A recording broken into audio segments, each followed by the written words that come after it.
Guys, I have had a number of requests to talk about various trailers in the past, so today I'm folding to the masses and giving you my brief overview of the latest trailer of Batman v Superman: Dawn of Justice. Firstly, I'm not such a fan of the handheld camera movements. While I believe they can add a new tonal quality to action sequences and gritty scenarios, in this scene it seems to contradict the lavish and sophisticated event that Clark Kent and Bruce Wayne are attending. It's a scene I feel needs to be a lot smoother and steadier, because the shakiness kind of takes you out of the mood in what seems to be an introductory dialogue. It should be relaxed and simple. The saturation is strong with this one.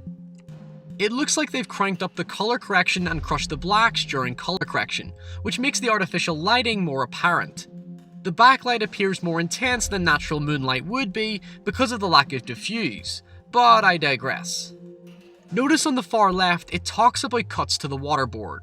I see this as suggestive of Aquaman, who is supposed to make an appearance if I'm not mistaken. That said, I do like how they've handled the dark visual style, considering we live in an age of superhero pessimism. In this shot, they seem to have added a bloom filter to make things appear more gloomy, especially with the powerful imagery. The presence of Superman dominates the shot, presenting him as a godlike figure watching over the people. This notion is completely true here, which I believe is one of the strongest visuals in the trailer. Victims reaching out looking to be saved by a mysterious hero in the skies. A lovely piece of composition. I know this has caused quite a stir, but I'll tell you what, I think Jesse Eisenberg is the best part of the trailer, and in fact has really convinced me that I have to see it just for him. His very eccentric delivery contrasts with his unstable gestures and movements, and I actually think he's quite menacing, like a psychopath just ready to explode. This performance will all depend on just how serious the tone of the film ends up, especially considering just how deadpan Superman and Batman are. They make such a lovely couple. Something I really hate about this trailer is the disjointed jump cuts. I understand their intended purpose, but they really make the heightening drama appear too pronounced and overstates the urgency that the trailer aims to convey. I do love how they're potentially handling the conflict with Batman. We see Zod and Superman fighting, possibly acting as a flashback to show the destruction that Superman has caused, and thus explains Batman's dislike for him. The shots are likely from Bruce Wayne's perspective, considering the composition is low angle, and that's likely to be Bruce Wayne's vehicle. You're psychotic. That is a three-syllable word for any thought too big for little minds. I love this line. It further excites me for Eisenberg's interpretation of Lex Luthor. I don't care, I love it, it really makes me intrigued. I feel like we're not seeing the full picture of Lex Luthor just yet, and I hope I'm correct because I do like the idea that this could potentially lead to a plot twist to his character, much like Harvey Dent in The Dark Knight. This makes sense given that we've seen a bald image of Eisenberg earlier this year. The part when Batman speaks I actually quite like. I'm warming up to the idea that they're justifying why Batman has a gruffly voice. His suit combined with his vocal manipulator adds to the technological proficiency of Wayne Enterprises, so I think it fits well within the world and shows that Batman is simply a man masked behind enhanced gadgetry.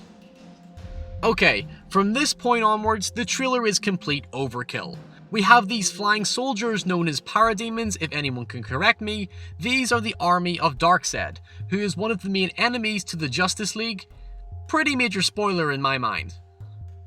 Superman's line, "If I wanted it, you'd already be dead," allows me to interpret that the battle between Superman and Batman will predominantly result in Batman constantly putting up a fight and Superman trying to subdue him and discourage him from fighting because it's against Superman's ethos to kill anyone.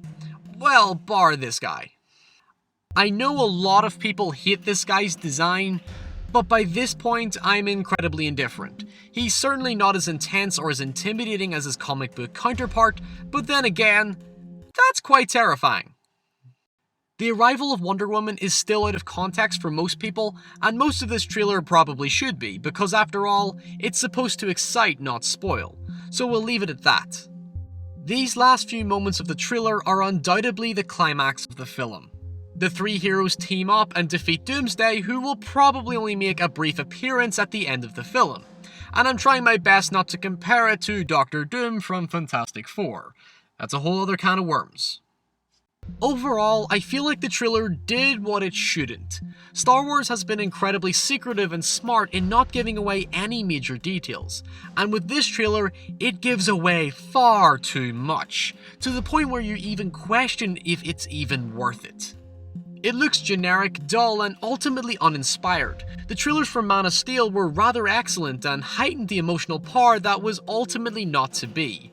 But the switch to traditional superhero trailers hasn't exactly done this series any justice. No pun intended. Anyway guys, that's my brief analysis. It's a thriller after all, so you can't speculate too deeply, but it's always fun to discuss nonetheless. Please share your own thoughts below because I'm very curious to see what you guys think. And if you liked the video, make sure to subscribe and even give me a shout if you'd like to see more videos like this. Until next time, stay safe and I'll see you all very soon.